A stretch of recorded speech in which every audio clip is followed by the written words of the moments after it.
Capitol Hill is a place where substantive criticism of the criminal justice system often goes to die. But that wasn't the case this week, as horrific conditions at a federal prison were the subject of a Senate hearing. The Senate Permanent Subcommittee on Investigations looked into the U.S. Penitentiary in Atlanta. The hearing featured testimony from federal nonprofit defender Rebecca Shepard, who explained how the prison's strict lockdowns make it logistically impossible for lawyers to properly defend their inmate clients. She also gave a rundown of what it's like on the inside.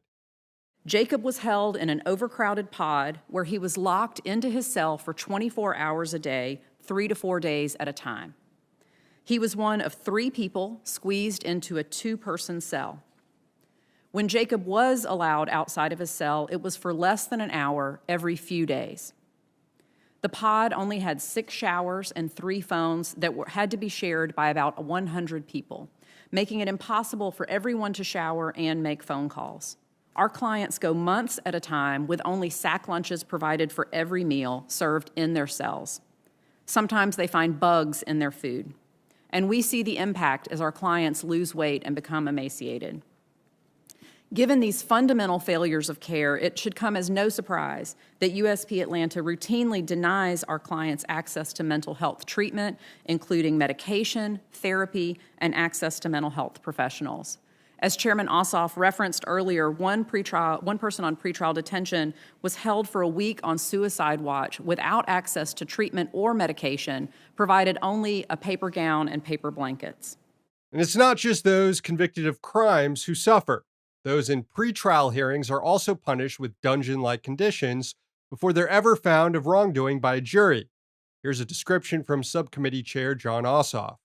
This is from January of this year.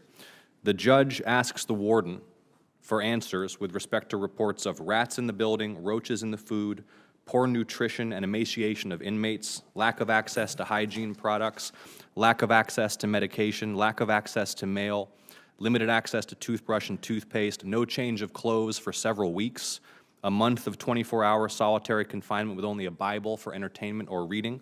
Later in the hearing, it was demonstrated how the rot goes to the very top. Here was Ossoff grilling Bureau of Prisons Director Michael Carvajal after Carvajal admitted that he was aware of the problems at the Atlanta Penitentiary.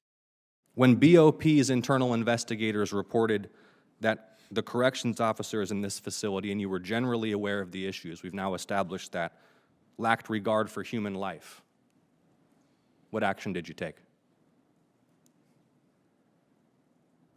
Let me ask another question.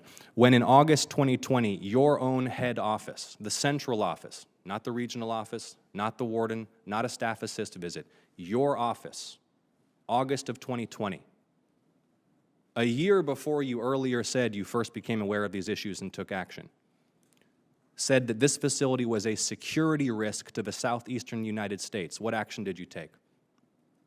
That's the responsibility of the regional director to take those actions, and that is why I took the action I took when it rose to my level. It was a central office report. Now, 2 immediate questions come to mind after this. 1, will Congress actually do anything after hearing about these horrific conditions? And 2, are prisons even capable of being reformed? Well, the answer to question 1 is probably not. And the answer to question 2 is definitely not. Hey, thanks for watching. Hit the subscribe button so you don't miss any of our new videos. Also, if you want to see Means Morning News in its complete form, not just the clips we post here, head on over to Means TV and get access to all our new episodes and our entire backlog, plus tons of other great movies and original TV shows.